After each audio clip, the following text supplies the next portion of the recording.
Здравствуйте. Вы смотрите информационную программу «Амшекшара». Я и мои коллеги из службы новостей готовы подвести итоги и рассказать о самых важных событиях в стране. Сегодня в выпуске. Военнослужащие Южного военного округа России приступили к развертыванию мобильного многопрофильного госпиталя в Сухуми для приема пациентов, зараженных коронавирусной инфекцией. В республике продолжается вакцинация от коронавирусной инфекции российским препаратом «Спутник Лайт». Российские спелеологи совместно с абхазскими спасателями извлекли с 1100-метровой глубины тело спелеотуриста, провисевшее на спецснаряжении более полугода. Сухумское городское собрание нового созыва утвердило Беслана Эшба в должности главы столичной администрации. Военнослужащие Южного военного округа приступили к развертыванию мобильного многопрофильного госпиталя в Сухуми для приема пациентов, зараженных коронавирусной инфекцией. Мобильное медицинское подразделение разместилось на территории пансионата «Айтар». Полноценный прием пациентов начнется уже в четверг, 19 августа. В госпиталь прибыл министр здравоохранения Эдуард Бутба. Он осмотрел палаты и пообщался с медперсоналом. Репортаж Сарии Кварцхелия. Военнослужащие мобильного многопрофильного госпиталя Южного военного округа прибыли в Республику Абхазия для оказания помощи врачам в борьбе с COVID-19. В течение 2 дней автомобильная колонна военного госпиталя совершила 800-километровый марш из Ставропольского края. Уже сегодня госпиталь развернулся на базе пансионата «Айтар». Министр здравоохранения Эдуард Бутба лично ознакомился с условиями госпиталя и прошелся по палатам. Министра встретил начальник мобильного госпиталя Абдулмеджид Магомедов. Вместе они зашли в диагностическое отделение. Укомплектованы всеми необходимыми датчиками для проведения любых мероприятий диагностического характера. Для выполнения диагностики органов брюшной полости, поверхностно расположенных органов и для сосудов. Мобильный госпиталь оснащен современным оборудованием и лекарственными препаратами. В палатках будут развернуты приемное отделение, лаборатория и рентген-кабинет. Рентген он цифровой, то есть высокого качества снимки, боковой проекции, прямой проекции.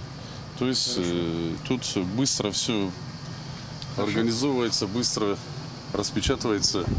Для пациентов госпиталя выделены специально подготовленные для лечения стационарных больных номера в 3-м корпусе пансионата. Больные будут поступать в госпиталь по направлениям медицинских учреждений. Мобильный многопрофильный госпиталь рассчитан на 100 койко-мест. При необходимости есть возможность оборудовать еще 50. Развернуто 2 реанимационные палаты.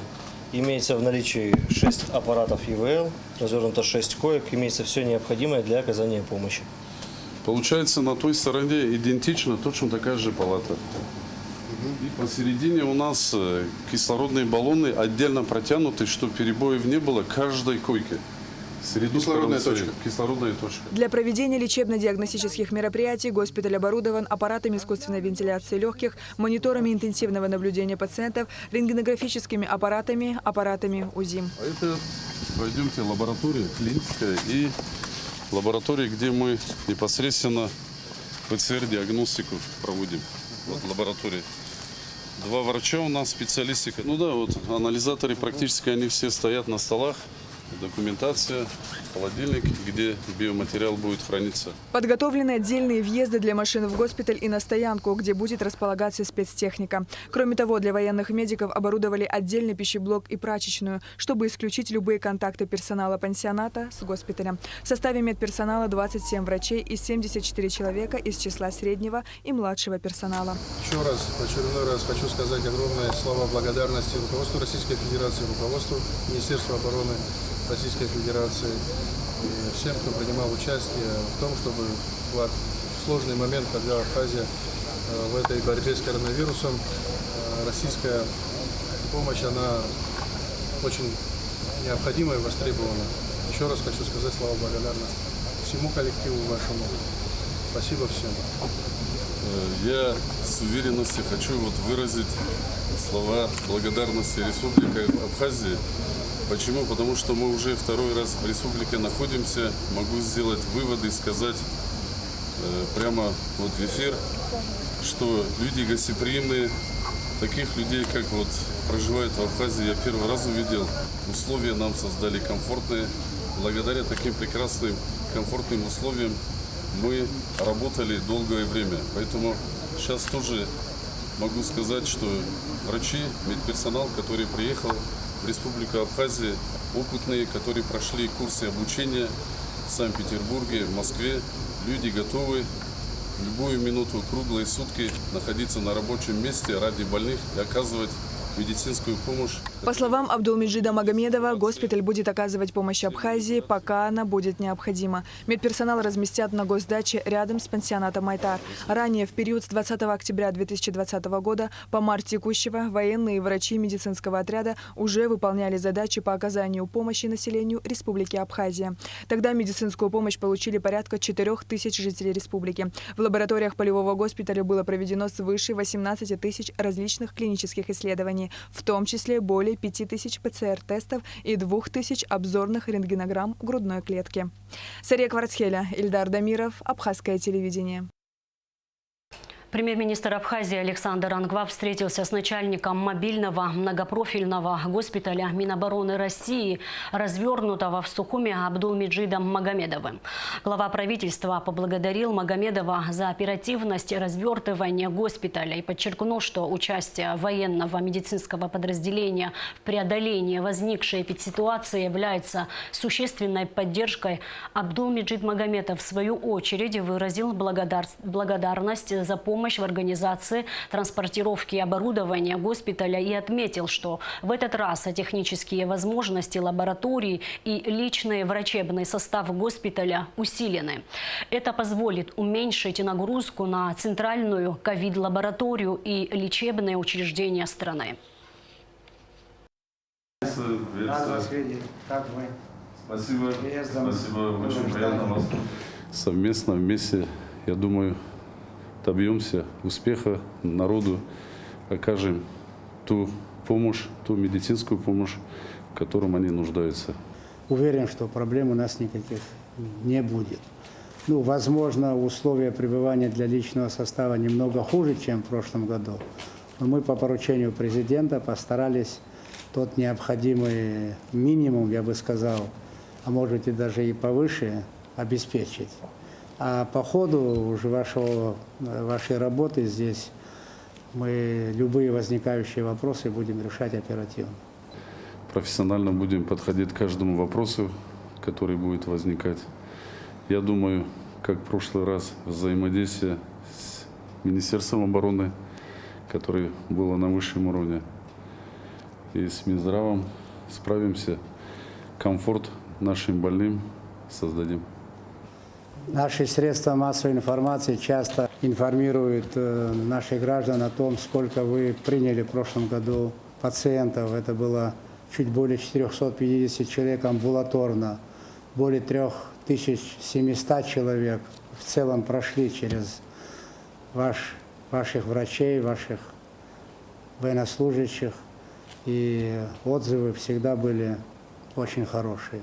Врачи, которые сейчас приехали, есть разных специальностей. Есть профессиональный УЗИст, который может УЗИ внутренних органов, доплерографию, как сосуды работают. И много врачей, которые могут даже амбулаторно наших больных, которые будут нуждаться, обращаться, принимать.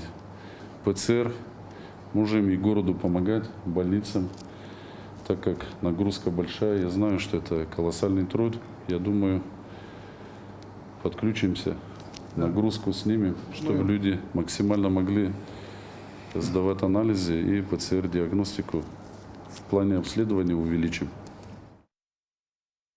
В Абхазию также прибыли военнослужащие сводного отряда радиационной, химической и биологической защиты армейского корпуса Черноморского флота Южного военного округа. Как сообщает пресс-служба Южного военного округа, в составе сводного отряда порядка 30 специалистов подразделения РХБ защиты. Задействовано 10 специальных автомобилей. В ближайшее время подразделения РХБ защиты развернут временный автомобиль автопарк и пункты специальной обработки техники, задействованной в дезинфекции. Далее, совместно с медицинскими специалистами Республики Абхазия, военнослужащие Южного военного округа оценят объем предстоящих работ и приступят к обработке социально значимых объектов. В республике продолжается вакцинация российским препаратом «Спутник Лайт». Все прививочные пункты, которые были открыты ранее в Сухуми, продолжают функционировать в прежнем режиме. А именно в городской клинической больнице, в поликлиниках номер 1 и номер 3, в поликлинике моряков на набережной Махаджиров, в республиканской больнице и в Сухумской районной поликлинике. Перед прививкой необходимо предъявить паспорт. Далее заполнение анкеты пациента, обязательный осмотр врача, заполнение информированного согласия на проведение вакцинации. Тему продолжит Денис Агельги. Мадина Воба еще прошлой осенью переболела коронавирусом, но сегодня для себя решила вакцинироваться, чтобы не заболеть вновь.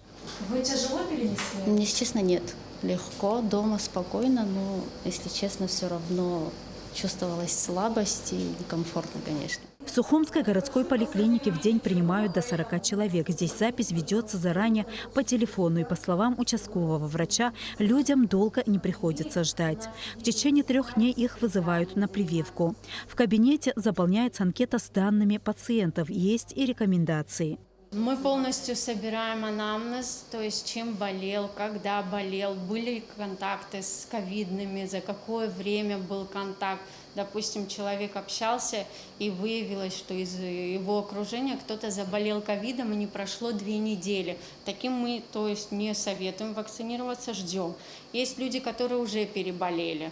Если это было недавно, мы рекомендуем, это не обязательно, но мы рекомендуем сдавать тесты на антитела. Если титр антител высокий, то нет смысла делать вакцинацию, потому что вакцинируемся мы, в принципе, для того, чтобы выработать антитела. Некоторое время назад в Абхазии был завершен первый этап вакцинации. И сегодня, по словам Астанды Гулария, люди, как и прежде, охотно идут на вакцинацию. «Спутник Лайт» отличается от предыдущей вакцины «Спутник Ви», но эффективность действия у обеих высокая. При этом однокомпонентная вакцина «Спутник Лайт» легче переносится и хорошо подходит для ревакцинации. Такой же поток людей на «Спутник Лайт». Просто «Спутник Ви», он двухкомпонентный с интервалом в 21 день. «Спутник Ви», у него доказана эффективность 91,4%. У «Спутника Лайт» у него больше 70% доказана эффективность.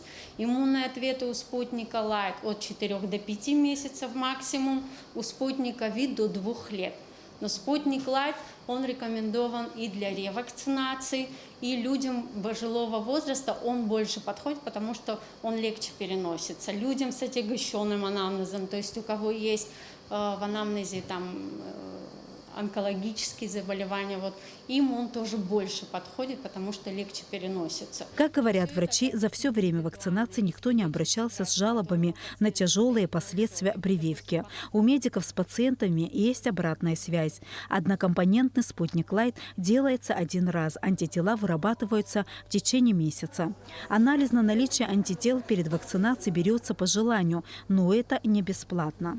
После того, как человек провакцинировался, ему выдается сертификат. Денис Агельги, Тимур Гугохия, Абхазское телевидение.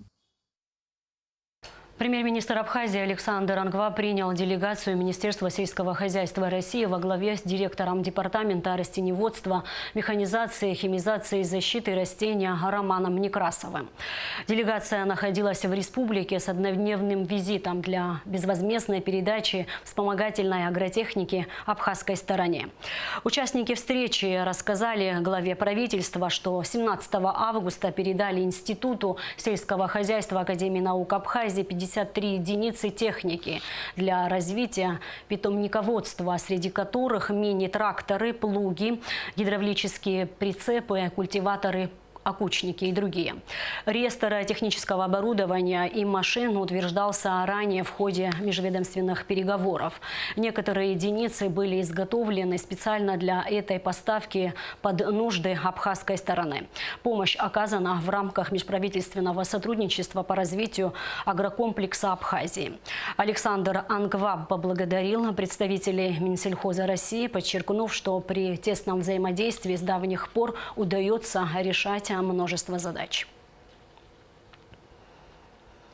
Российские спелеологи совместно с абхазскими спасателями извлекли с 1100-метровой глубины и доставили в морг Гагрской районной больницы тело спелеотуриста, провисевшее на спецснаряжении более полугода. Операция проходила в горном массиве Арбаика в пещере Веревкина. Об этом материал пресс-службы МЧС Абхазии. Российские спелеологи совместно с абхазскими спасателями извлекли с 1100-метровой глубины и доставили в морг Гагрской районной больницы тело спелеотуриста, провисевшего на спецснаряжении более полугода. Операция проходила в горном массиве Арбаика в пещере Веревкина. Несколько недель назад группа спелеологов из города Перово при спуске в пещеру Веревкина обнаружила тело, висевшее в одном из подземных углублений. Через Российский союз спелеологов данная информация 3 августа была доведена до МЧС Абхазии, а также просьба помочь в извлечении и транспортировке тела из высокогорья. МЧС Абхазии, в свою очередь, проинформировала о произошедшем правоохранительные органы страны. В течение последних 5 дней команда из 19 российских спелеологов совместно с абхазскими спасателями поэтапно поднимались с глубины обнаруженные останки. Предположительно, они могут принадлежать Сергею Козееву, жителю села Веселое Сочинского района Краснодарского края, который был объявлен в розыск 1 ноября 2020 года. По словам руководства МЧС Абхазии, в этой трагедии больше вопросов, чем ответов. И в первую очередь, почему погибший не сообщил о своих намерениях спускаться на столь внушительную глубину абхазским спасателям. Своя версия произошедшего есть и у тех, кто извлекал тело из пещеры. Пещера представляет собой очень много суженных проходов, которые преодолеть просто запакованному человеку в носилках невозможно. Общая такая, скажем так, тенденция в обсуждениях, что этот человек, не понимая, насколько серьезно он попал, в какую серьезную ситуацию, он сам, очевидно, хотел спуститься, ему показалось, что это можно сделать, он понимания в голове не имел. Соответственно, с всякими отягощающими там ситуациями, связанными с погодными, скорее всего, условиями, с неготовностью переходить, подниматься наверх, он себя загнал на определенную глубину. От бессилия и переохлаждения просто-напросто умер. После проведения официальной процедуры опознания тело погибшего будет отправлено на родину. Военнослужащие высокогорных подразделений Абхазии и Китая опробовали горную полосу препятствий и стрельбище в рамках подготовки к Эльбрусскому кольцу 2021 в районе города Тырнау, сообщает пресс-служба Минобороны. Является самым сложным специальным заданием первого этапа конкурса. Он состоит из следующих препятствий. Подъем по вертикальным перилам, спуск и подъем ящика с боеприпасами весом 24 килограмма. Навесная переправа, спуск по вертикальным перилам, переход ручья по выступающим камням, метание гранат на склоне крутизной 30-35 градусов и дальностью 25 метров, переход по шатающемуся бревну, разрушенный мост, подъем по склону горка, спуск спортивным способом по склону крутизной 30-35 градусов, протяженностью 40-45 метров, ограниченный проход. Все препятствия горной полосы военнослужащие преодолели в обмундировании и со штатным вооружением. Также высокогорные подразделения выполнили стрельбу на дальность до 250 метров. Военнослужащие поразили 36 мишеней, установленных на 4 рубежах для стрельбы. В подготовке к конкурсу принимают участие команды военных альпинистов из Абхазии, России, Южной Осетии, Китая, Пакистана, Казахстана, Армении, Узбекистана и Индии. Торжественное открытие международного конкурса «Эльбрусское кольцо» в рамках армейских международных игр состоится 22 августа в поселке Терскоп в Кабардино-Балкарии. Глава администрации Сухума Беслан Эшба единогласно утвержден в должности депутатами нового созыва городского собрания. В соответствии с законом об управлении в административно-территориальных единицах кандидатура Беслана Эшба была представлена на согласование в собрании депутатов столицы президентом Асланом Бжане. Подробности в репортаже пресс-службы администрации Сухума. В заседании Сухумского городского собрания принял участие руководитель администрации президента Алхас Квициня. На повестке дня горсобрания значился один вопрос – рассмотреть письмо президента о согласовании кандидатуры Беслана Эшба для назначения на должность главы администрации города Сухум. Глава администрации президента Алхас Квициня зачитал письмо президента и добавил, что Беслан Эшба в представлении не нуждается, так как уже более года возглавляет столицу и, несмотря на сложное время, находит возможности быть эффективным управленцем. У депутатов по кандидатуре мэра вопросов не было, но они не могли обойти вниманием актуальные проблемы своих избирателей в связи с недавним наводнением и, воспользовавшись присутствием на заседании представителя президентской администрации, поинтересовались, какие меры будут предприняты, чтобы не повторилась чрезвычайная ситуация и что делается для возмещения ущерба жителей затопленных районов. Грубо нарушаются все нормы строительства. Это факт. Это не сегодняшний день, это давно у нас в республике устоявшийся факт. А в данном случае в нашем городе. Когда такие сооружения и здания вообще или объекты какие-то строятся, и самовольные люди заливают дамбы, там нужны инженерный подход, нужен к этому. Это если ты нашел бетон или там по своему усмотрению и видению где-то что-то заливаешь, оно может очень пагубно отразиться на течении, на всем остальном. Беслан Эшба рассказал, что готовится проектно-сметная документация по возведению дамбы вдоль реки Басла. Это дорогостоящий проект, и без помощи правительства городской бюджет сам не справится. За эти 2 дня обследование произведено. Составлено техническое задание к проектированию. Это касается и расчисла русла, и в тех местах, где надо установить дамбы. Понимание полное есть. Я вчера дал задание на проектирование. Я был у президента, был у премьер-министра, рассказал им всю ситуацию, что это может продолжаться. Люди остаются в зоне риска постоянно, то есть не факт же дождь. А сейчас усугубляется ситуация еще тем, что все ливневки в этом районе забиты. То есть сейчас, чтобы их затопить, нам не нужен такой дождь. Не нужно говорить про речку. Нам нужен маленький дождь. Ливневки не сработают, даже то маленькое количество воды, которое уходило, этот ил все забил полностью. То есть маленький дождь, и они снова будут плавать. Сегодня только, знаете, вот здесь вот мы ведем работу по этим 3 улицам, мы практически сняли, всех направили на очистку ливневок сегодня утром. Далее по регламенту объявили процедуру проведения тайного голосования. Председателем счетной комиссии назначили депутата Нарсоа Салакая. После подсчета результатов он объявил, что 18 депутатов проголосовали «за», а 1 бюллетень оказался испорченным. Беслан Эшба поблагодарил депутатов за доверие, восприняв их поддержку в качестве аванса, налагающего большую ответственность. Я убежден, что нам вместе удастся много сделать хороших, добрых дел, идти на помощь людям, обустраивать, благоустраивать наш город. А самое главное – поднимать уровень жизни. Уровень жизни, чтобы люди, которые живут в столице, да и во всей Абхазии, мы сейчас говорим за столицу, стали больше зарабатывать. Вот над этим мы очень плотно работаем. Сейчас не хочу забегать вперед. Есть ряд договоренностей. Сейчас, к сожалению, у меня сорвалась эта поездка. Я не могу поехать в командировку, пока у нас такое творится. Да? Там и в Новгород на 800 лет, и еще ряд городов, где у нас потенциально была уже договоренность создание предприятий на территории города. Интересных, больших и так далее.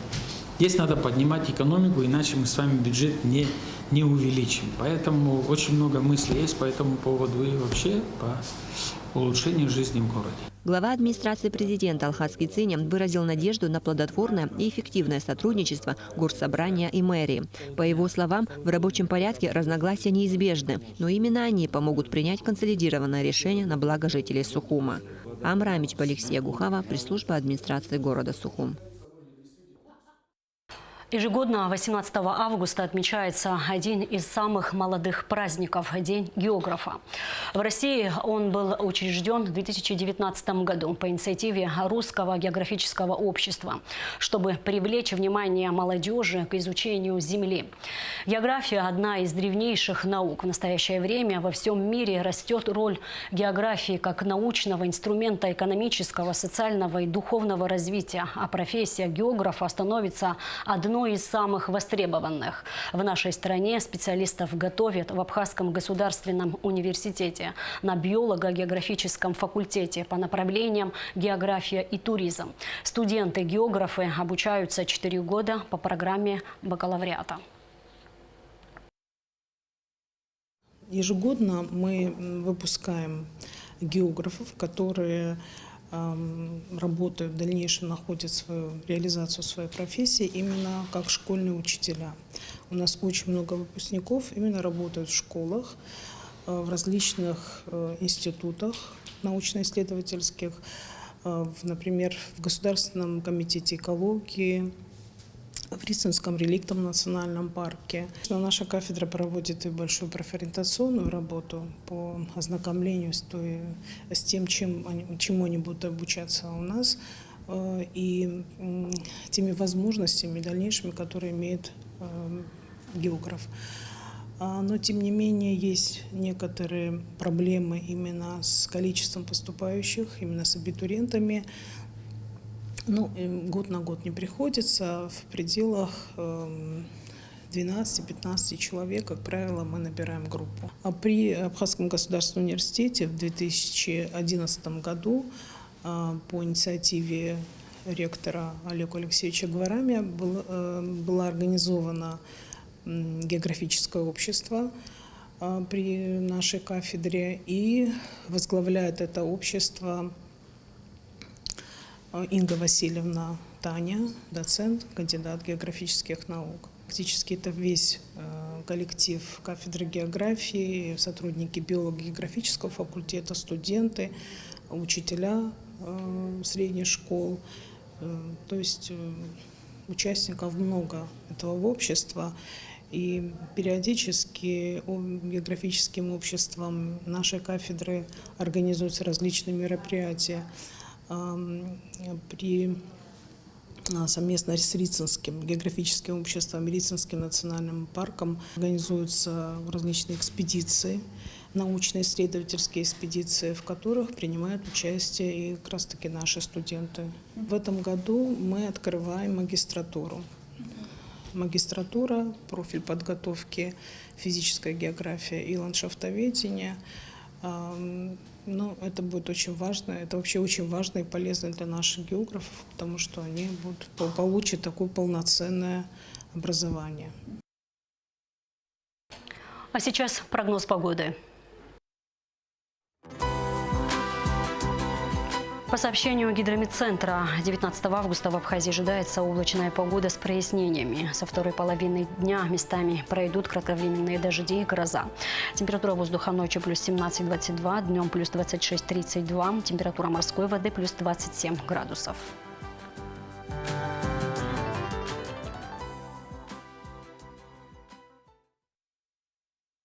И на этом наш выпуск завершен. Всего вам доброго.